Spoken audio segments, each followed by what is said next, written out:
So Google has decided that they're going to be the good guys. Google, our savior. Don't worry. They already saved us with the Topics API that everybody was automatically opted into, whether you liked it or not. I like how Topics was kind of like, yes, I want it. Yes, I also want it. That was the choice you were given. Yeah. Please, I'll take it. Yeah, no, yeah. You got very little choice with that. Yeah, I don't like it, but it's yes, I want it, or I don't like it, but I'll take it. Those were the choices that you really kind of got. But that's kind of behind us, and the unfortunate thing about that is that whatever Google says kind of goes, because they have 85-90% of the market. They've certainly got enough of it to have some large sway. Yeah, exactly. So they did, however, come up with something that I find it hard to disagree with. Oh, okay, the concept is good. Let's put it that way. I think we're going to converge here at the end of this. Google Chrome's IP protection.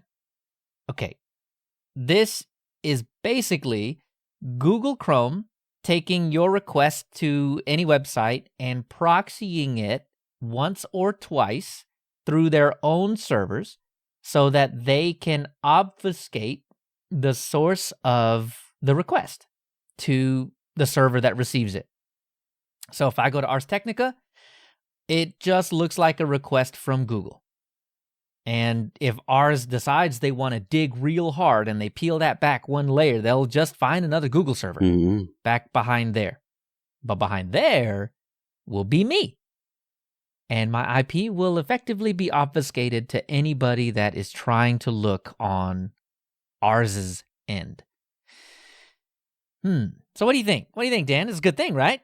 Because it bolsters my privacy. It ensures that no one knows it is me personally going to a website. Google is indeed, in this one, our savior. Well, I mean, I don't know if I 100% agree.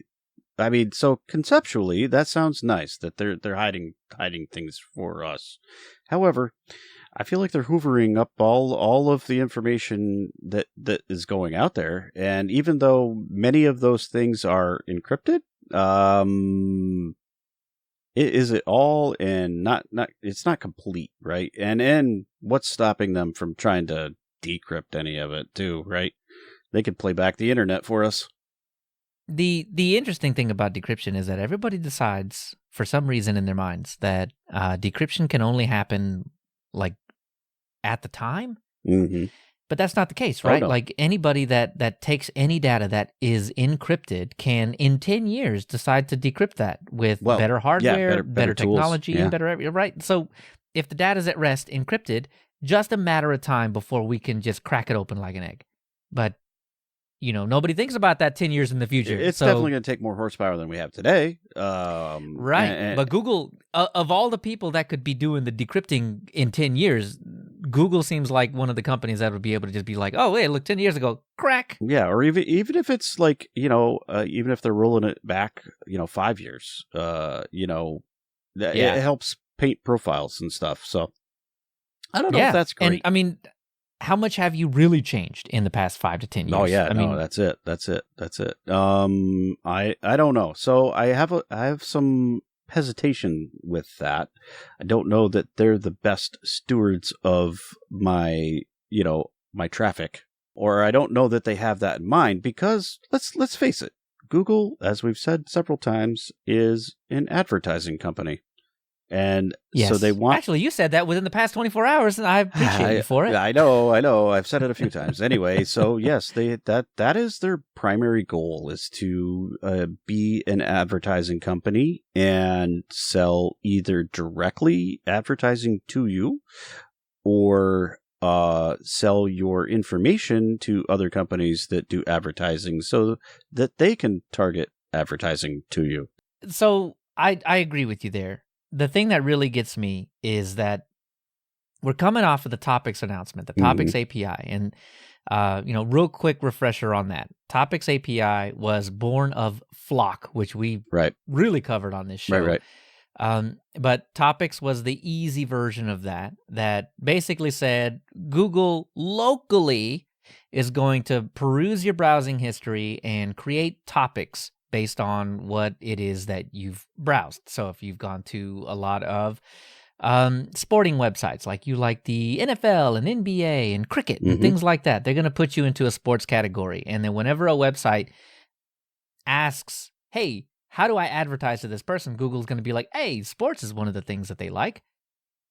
So the good thing about that, and this is really the devil in the detail kind of thing. This is why I don't like it. Google has positioned this in a way that is good, but, and I think that's all of their technology. It's good, but, and so they have all of this information. They'll give it to advertisers, and advertisers can then target ads to you without having to track you. And Google Chrome, sometime in the future, in the nebulous future, they're going to just kill tracking. Yeah. But not yet, because, again, they're an advertiser company. Right.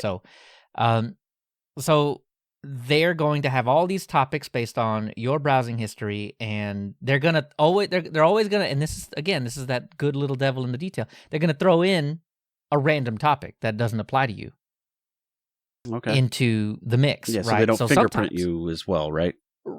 Yeah, so sometimes you'll get non-specific or targeted advertisements to you, but that's because Google is fuzzing a little bit, and that's a good thing. They're right? trying to stretch it a little bit and see what else you'll bite onto.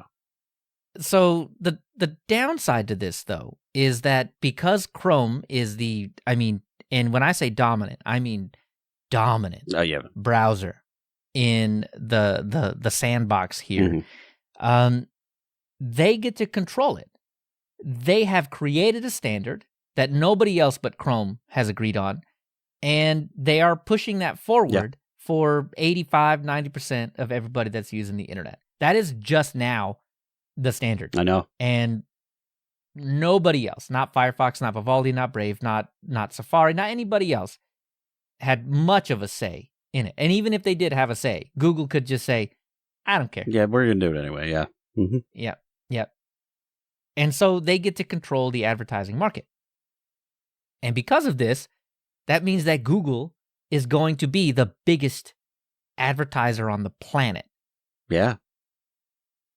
Yeah. And so this is why coming in with with this focus on it, coming into this IP protection feature, this is why it gives me a bad taste about this. Because not only is Google poised to be they already are, but they're going to entrench their stranglehold over advertising on the internet. Right.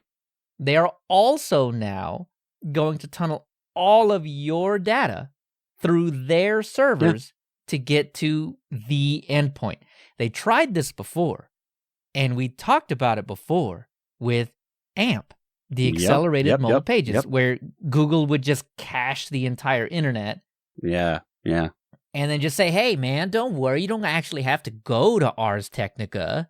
You could just go to us, and we'll have a cached version. Yeah, it'd be so much faster for you. So fast. And your mobile connection sucks. So we got you. We'll get it. Yeah.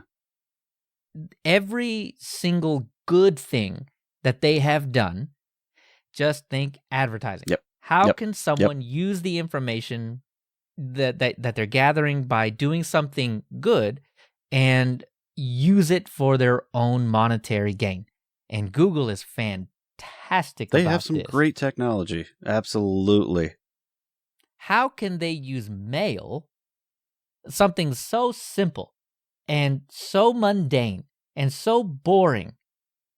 Oh, just shove a bunch of ads into it. Yeah, absolutely. Because they're already watching all the conversation.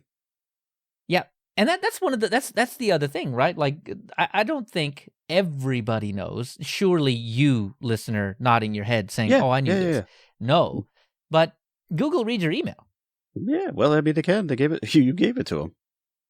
Right. And so they read your email so they know how to track you better, how to advertise to you better, what emails should end up accidentally in your inbox and which shouldn't, which should go to promotions. Well, and they, there is some good that comes out of some of the things they do because it's in their best interest, right? So like they really cut down on the spam stuff because spam is bogus. They're not getting nobody's getting any benefit out of that. But that's the good. That's the good that they're doing, right? And this is kind of like that too with the IP protection.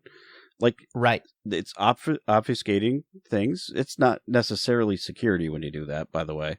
But the devil's in like the details. They're handling it for you, but for a reason. Yeah, there is a reason behind it. Right. You don't get a lot of spam.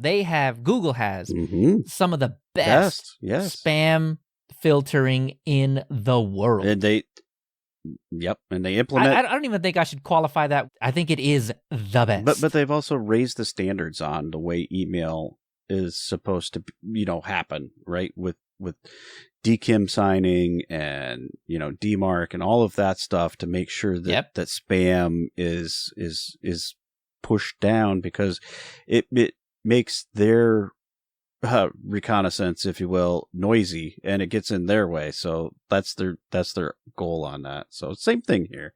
They just want to make sure that they'll protect your traffic and proxy it for you in a safe manner so that they can analyze it along the way.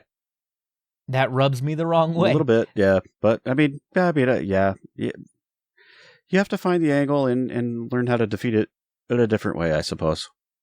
Yeah, and I think we both agreed kind of coming into this that the IP protection feature is a good feature, and maybe it's just who's implementing the feature that makes it a little... Maybe just use a VPN. That would get the same job done.